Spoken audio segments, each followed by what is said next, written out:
Hello बच्चों, स्वागत है आपका अपने channel maths and neuro tips में। तो आज हम इस वीडियो में पढ़ेंगे क्लास 10th का चैप्टर 6, जिसमें एक थ्योरम है थेल्स थ्योरम, जिसके एग्ज़ाम में आने के चांस 99% होते हैं, क्योंकि हमारी बुक में अब थ्योरम ही इंपॉर्टेंट सिर्फ 2 ही बची हैं, 2 या 3 थ्योरम है टोटल। 2 हमारे सर्कल में हैं और एक हमारी ये ट्राइंगल में है।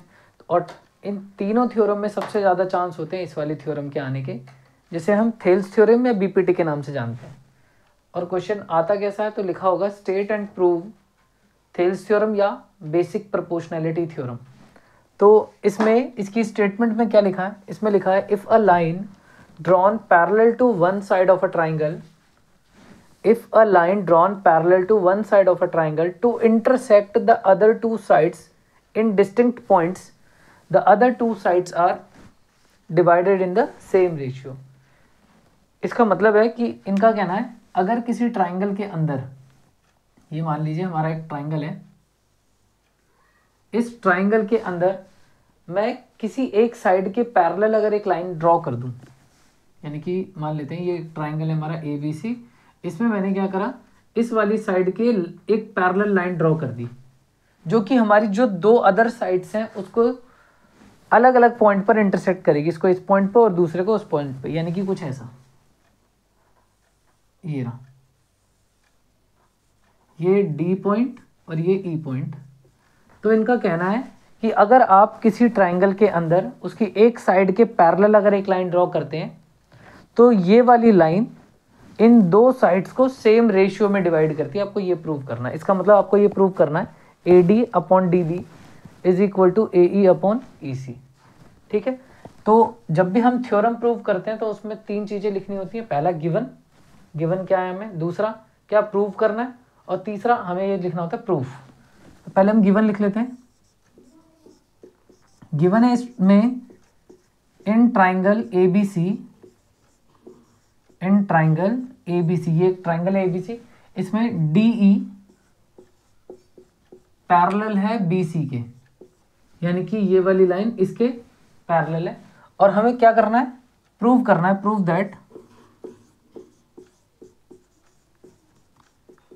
That A D upon D B, A D upon D B is equal to A E upon में ई सी।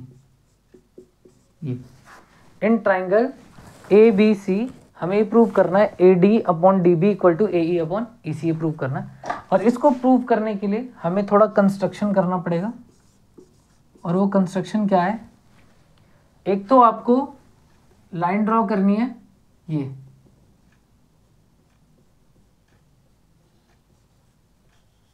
ये है D N which is perpendicular to A E, और एक ये लाइन ड्रॉ करनी है, यानी कि ई एम जो कि परपेंडिकुलर है ए बी पे।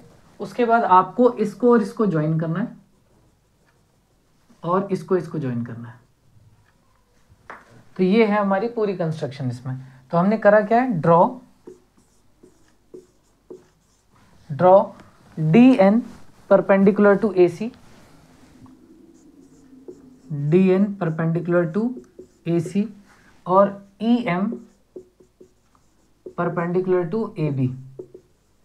एक तो हमने ये ड्रॉ करा है डी एन ए सी के परपेंडिकुलर है और ई एम परपेंडिकुलर है ए बी के, और फिर हमने क्या करा, बी को ई से और सी को डी से ज्वाइन करा, एंड ज्वाइन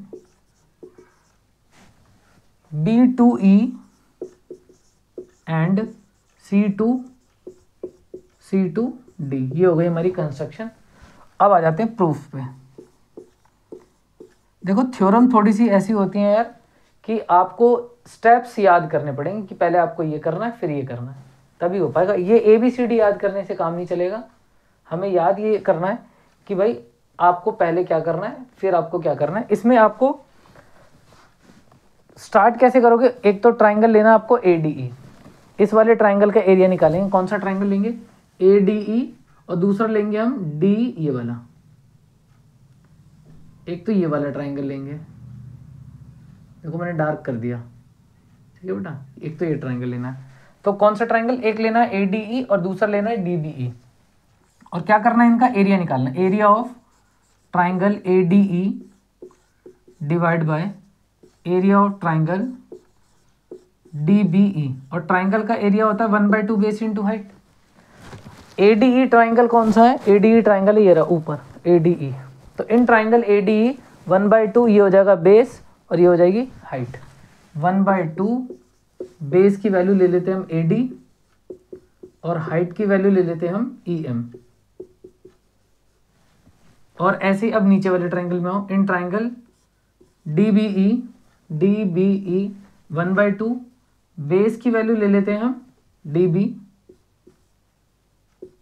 और हाइट की वैल्यू, इस ट्राइंगल में हाइट क्या होगी, तो ये एक ऑब्ट्यूज एंगल ट्राइंगल है और ऑब्ट्यूज एंगल ट्राइंगल की जो हाइट होती है वो बाहर भी होती है। जहां पर ऑब्ट्यूज एंगल बनता है उस बेस के ऊपर जो हाइट होती है वो बाहर की साइड होती है, यानी इसकी हाइट भी कौन है, EM है। जैसे देखो मैं आपको समझाने की कोशिश करता हूँ, अगर मेरे पास कोई ऑब्ट्यूज एंगल ट्राइंगल है, अब मैं कहूँ इस ट्राइंगल में यहाँ से हाइट बनाऊँ तो ये बन जाएगी हाइट, लेकिन अगर मैं कहूँ यहाँ से हाइट बनाऊँ तो यहाँ से हाइट देखो जो बनेगी वो बाहर की साइड होगी। तो वही यहाँ पर है, ये एक ऑब्ट्यूज एंगल ट्राइंगल है, इसलिए इसकी जो हाइट है वो बाहर की साइड है, यानी कि इंटू EM। अब इससे तो ये कट गया हमारा और 1/2 से 1/2 कट गया और ये आगे AD अपॉन में DB, AD upon DB, equation number 1। अब फिर से हमें एक बार और लेना है एरिया ऑफ ट्राइंगल ADE, लेकिन ये जो नीचे वाला ट्राइंगल है इसको चेंज कर देंगे। अभी हमने कौन सा ट्राइंगल लिया है, DBE, अब ले लेंगे हम DCE, यानी ये वाला ट्राइंगल। अब हम ये ट्राइंगल यूज करेंगे, ऊपर तो यही वाला रखना है, area of triangle ADE divide by area of triangle DBE। Area of ADE upon में एरिया ऑफ ट्राइंगल DBE, और एरिया ऑफ ट्राइंगल ADE यानी कि इस वाले ट्राइंगल का एरिया अभी हमने निकाला था 1/2, ये वाला बेस लिया था। इस बार जब हम निकालेंगे इसका एरिया तो ये वाला बेस लेंगे AE, तो 1/2 बेस की वैल्यू लेंगे AE, और जब बेस AE हो जाएगा तो हाइट हो जाएगी हमारी DN, क्योंकि जो बेस लेते हैं हाइट उसी के ऊपर लेनी पड़ती है हमें। तो अगर मैं बेस AE लूंगा तो हाइट कौन सी हो जाएगी, DN। ऐसे ही नीचे आ जाओ, 1/2 इस बार बेस हो जाएगा EC और हाइट हो जाएगा DN। इस DN से ये DN कट गया, हाफ से हाफ कट गया, तो ये आ गया AE अपॉन में EC, AE अपॉन EC। तो हमने ये एक इक्वेशन बना ली, एक इक्वेशन ये बना ली। अब जो हमें प्रूव करना है, हमें प्रूव करना है AD अपॉन DB जो कि ये रहा, और फिर प्रूव करना है AE अपॉन EC वो ये रहा, यानी मुझे इन दोनों को इक्वल कराना है। और ये दोनों इक्वल तब होंगे आपके जब आप इन दोनों को इक्वल करवा दोगे। तो इन दोनों में क्या डिफरेंस है ये चेक करो। ऊपर तो दोनों का सेम है, इसमें भी ऊपर ADE है, इसमें भी ऊपर ADE है। बस मेरे को अगर ये और ये मैं बराबर करा दूं किसी तरीके से, अगर मैं DBE का एरिया DBE, सॉरी गलती हो गई, यहाँ पर DBE नहीं लिखना बेटा, हमें DCE लिखना है, सॉरी मिस्टेक हो गई। तो area of ADE upon area of DBE है, और इधर एरिया ऑफ ADE अपॉन में एरिया ऑफ DCE है। इधर मैंने सही लिखी है चीज़ें, यहाँ कोई गड़बड़ नहीं है, ठीक है ना। एरिया ऑफ ADE के नीचे एरिया ऑफ DBE और एरिया ऑफ ADE के नीचे अगली बार एरिया ऑफ DCE लेना है, तो यहाँ आ जाएगा 1/2 बेस इंटू हाइट। अब अगर मुझे इन दोनों को इक्वल करवाना है तो इसके लिए आपको इन दोनों को इक्वल कराना पड़ेगा। ऊपर तो दोनों वैल्यू सेम है, लेकिन नीचे गड़बड़ है, इसमें ऊपर है नीचे है DBE और इसमें नीचे है DCE। अगर हम इन दोनों को किसी तरीके से इक्वल करा देंगे तो ये दोनों वैल्यू अपने आप ही इक्वल हो जाएंगी, ठीक है ना। तो हमें क्या करवाना है, DBE और DCE का एरिया इक्वल कराना है। तो देखो DBE और DCE ट्राइंगल है कहाँ, DBE ये रहा ट्राइंगल आपका DBE और ये DCE ट्राइंगल है। आप अगर ध्यान से देखें तो दोनों सेम बेस पर है, इस पर दोनों सेम बेस पर है, किस पे, DE पे। और अगर हमारे पास दो ट्राइंगल सेम बेस पर होते हैं और सेम पैरेलल लाइन के बीच में बने होते हैं तो उनका एरिया बराबर होता है। तो हमें पता है ये बेस सेम है, और क्वेश्चन में मेरे को गिवन है कि ये और ये दोनों आपस में पैरेलल है ना, कि अगर दो ट्राइंगल सेम बेस पर हों और सेम पैरेलल लाइन के बीच में बने होते हैं तो उनका एरिया बराबर होता है। तो हम यहाँ लिख सकते हैं area of triangle DBE is equal to area of triangle DCE, और रीजन लिखेंगे both are on same base and between same parallel.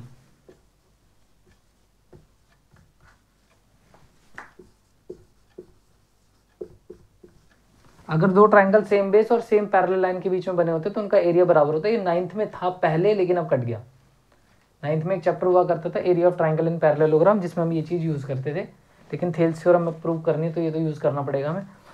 अब जो DBE और DCE है हमारा, ये दोनों अगर बराबर हैं तो एक काम करते हैं, इस DCE को चेंज कर देते हैं DBE से। इसको लिख देते हैं पुट इन इक्वेशन 2, यानी इक्वेशन 2 में DCE को बदल देते हैं DBE से, क्योंकि दोनों बराबर हैं। तो ये वाली चीज़ इसके इक्वल है, यानी कि हम सारी वैल्यू वही लिखेंगे, एरिया ऑफ ADE अपॉन में एरिया ऑफ DCE की जगह क्या लिखेंगे, DBE।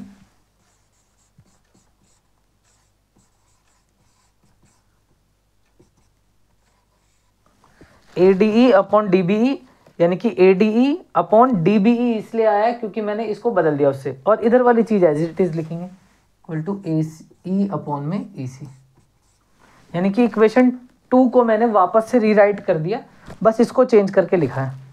और आप देखोगे कि इसकी वैल्यू तो ये रही AD अपॉन DB, तो हम अब अगली लाइन में इसकी जगह पर क्या लिख देंगे, AD अपॉन DB।